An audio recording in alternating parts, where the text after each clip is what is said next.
We are back. We are the Gluten Gurus, and this is the second episode.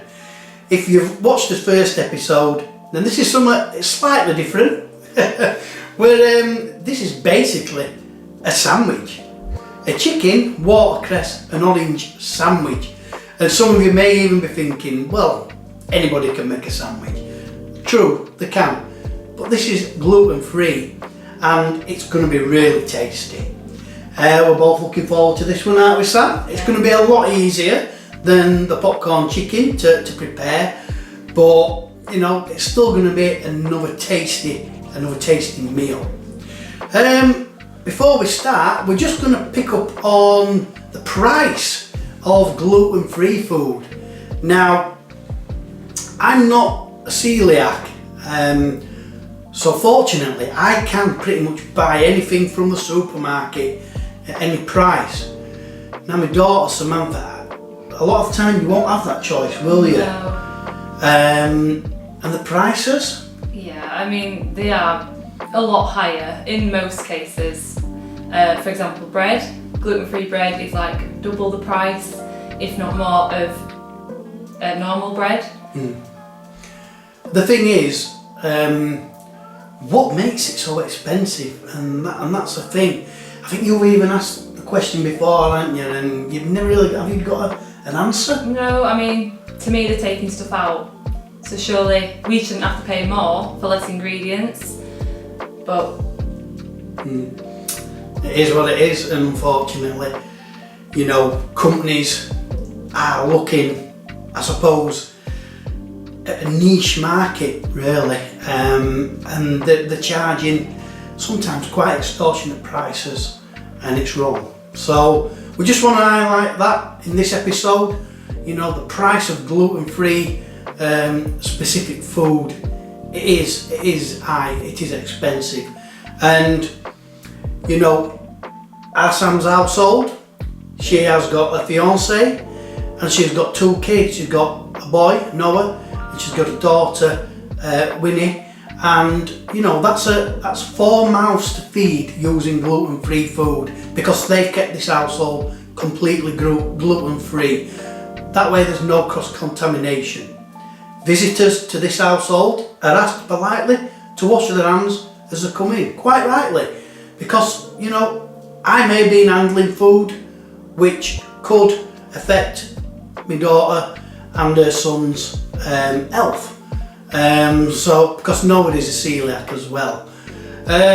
So yeah, every time anybody comes in, wash their hands, get rid of any, you know, gluten particles, and they're happy then, aren't you? yeah, it's safe. Yeah. Completely safe that way. Yeah.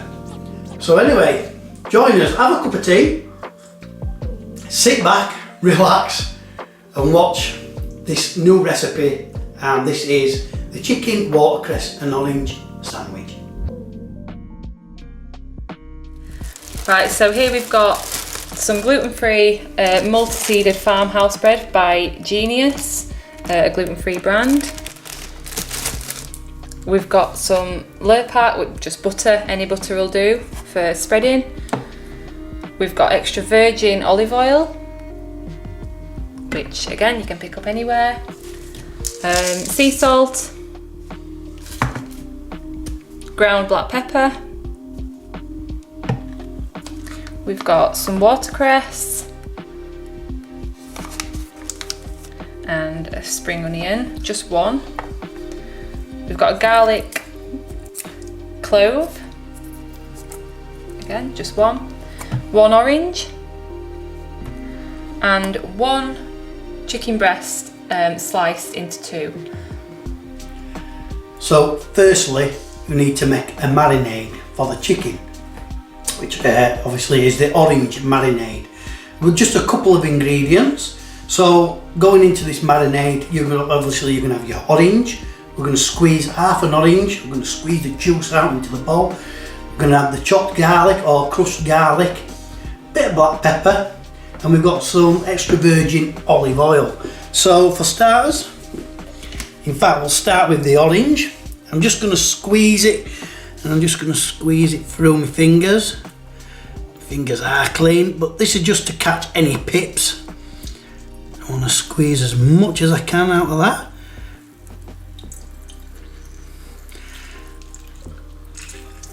You can actually buy proper orange squeezers, lemon squeezers, but we're doing it the old-fashioned way, just using the grip of my hand. I think that's enough. So if you look in there, we've got a nice bit of orange juice. Now, it's better to use, you know, a proper orange. You could possibly substitute this with a bit of, you know, concentrate orange juice, the pure orange juice, I should say, that you can find in the supermarkets. But, you know, it's best to keep it nice and fresh. So next we're going to add is olive oil, and for that we want 2 tablespoons. 1 and 2, and then I've already crushed as garlic. That goes in. Get it all in, and then all you need is just a pinch of black pepper. I'm just going to use this because my hand's wet. Just a pinch, like so. And that is it for the marinade. We're now going to give that a nice little mix. I wish there was such a thing as smell-o-vision, because I can really smell that nice orange zest. It really smells lovely. So as you can see, we've got a nice bit of a, let's try and get that pepper off the spoon. We've got a nice little marinade now, and that is going to go straight on to the chicken. Now, we slice the chicken in half purely to, you know, just to get the marinade inside. All that garlic over. Now the thing is, this needs to now sit in the fridge for at least half an hour. The longer the better. You know, obviously the longer you leave it, the more the marinade is going to soak in. But for now, let's get that in the fridge, and then we'll come back in about half an hour. Right, so now we're going to do the salad for our sandwich. So I've got all the ingredients here, and this is what you're going to need. So you're going to chop your watercress up like that, and all that's going to go in a bowl.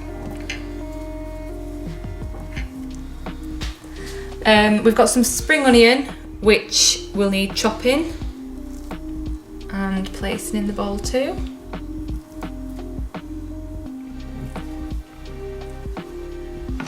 Okay, and then the other half of the orange that we had, you will need to peel and then thinly slice. So it looks like that. We're going to put that in as well. And then we also need a pinch of black pepper.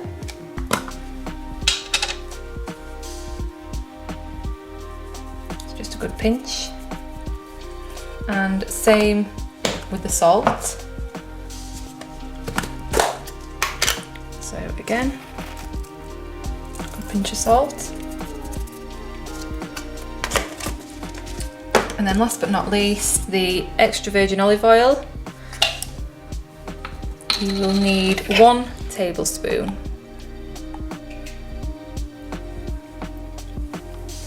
And then we're just going to blend all that together.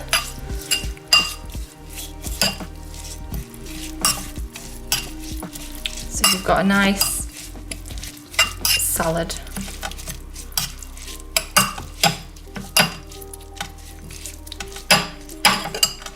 And that's that. So we've preheated the grill to 160. You're gonna place the chicken on some baking paper on a tray, and then we're gonna pop it in the oven.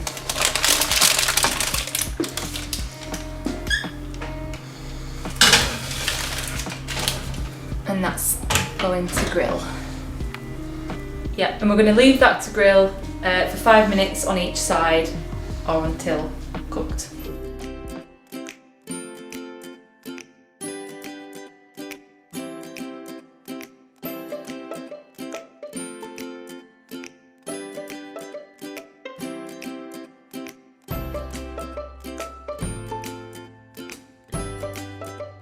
So now the chicken is cooked, one of the last remaining things to do is toast the bread. 2 slices in the toaster, and let's get them toasted.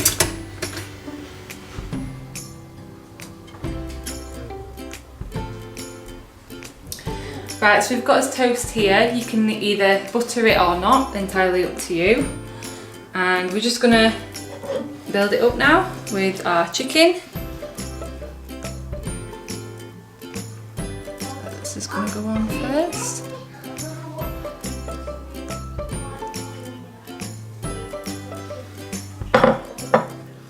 And then we're gonna add our salad on top, like that.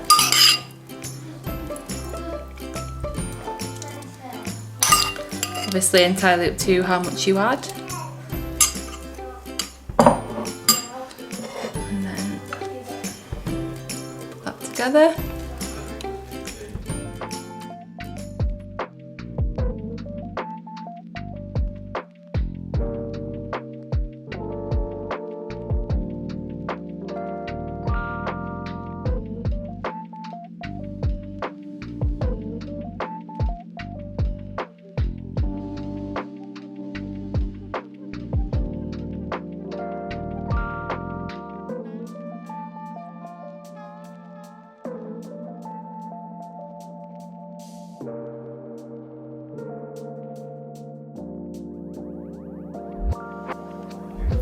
So here goes the taste test. There's only myself going to taste it. Our Sam, unfortunately, she doesn't like the watercress. Now again, watercress really is quite optional. You could even replace it with something else. You could even replace it, maybe put tomato in or something, or anything you like. There's nothing ever really set, you know, in rules. But yeah, I've divided it up in small pieces and I'm going to try this. It does really look nice.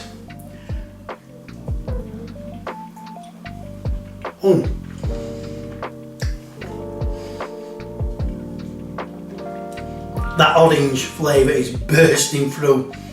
Obviously you've got a combination of all sorts. You've got the garlic, the chicken, and the orange. The orange is absolutely, it's lovely.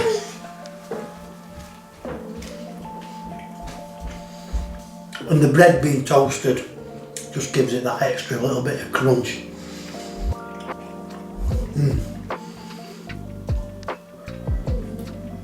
That's really nice. So there you go. That was the chicken, watercress and orange sandwich. Our Sam, bless her, because you don't like watercress, she obviously didn't have the sandwich, she didn't do the taste test, but she did try the chicken. You enjoy it? Chicken was really nice, yeah.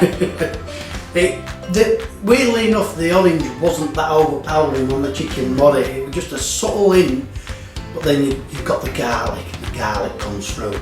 So, but yeah, the sandwich, it was delicious. It's easy to do. The hardest part really, making up the marinade. In fact, it's more a waiting game because you're just waiting for the marinade to soak in, aren't you? Yeah. Under the grill, quarter of an hour, both sides, and then it's done. Slice it up, get it on that sandwich. And like I say, you can actually replace the watercress. I mentioned earlier, I think I said tomato. You can use peppers, you know, or use more onion, or even just a normal onion, red onion. Probably give it a bit more power in tasting with a proper onion. But yeah, it's like anything. It's a sandwich. You can customise it how you like. But the main thing is the gluten-free bread that we used, toasted, put some butter on, it soaked in nicely, didn't it? And the bread, to be honest, because I know sometimes you had bread in the past where you thought it wasn't quite right. Yeah, I mean obviously gluten-free bread's the hit and miss. You get some that are nice, some that aren't as nice. Gluten-free bread is better toasted. It does taste better toasted. And some people even make their own. You know, it's always a suggestion. You can always make your own bread if you prefer, rather than spending it in the shops. Yeah. I mean, I don't find that particular bread dry at all or anything, or you know, weird tasting and anything. I quite liked it, and I do find that gluten-free bread tends to be, it dissolves. It seems to dissolve in your mouth rather than normal bread. So you know, it's pleasant. It's pleasant to the taste. But yeah, that is a nice easy one, and we'll probably up the ante on the next one, and we'll try something a bit more adventurous. So from the both of us, myself and my daughter Samantha, we are the Gluten Gurus. Thank you for watching. Please like, subscribe and hit that notification bell for you know, so you get to see future episodes. But yeah, until then, see you later.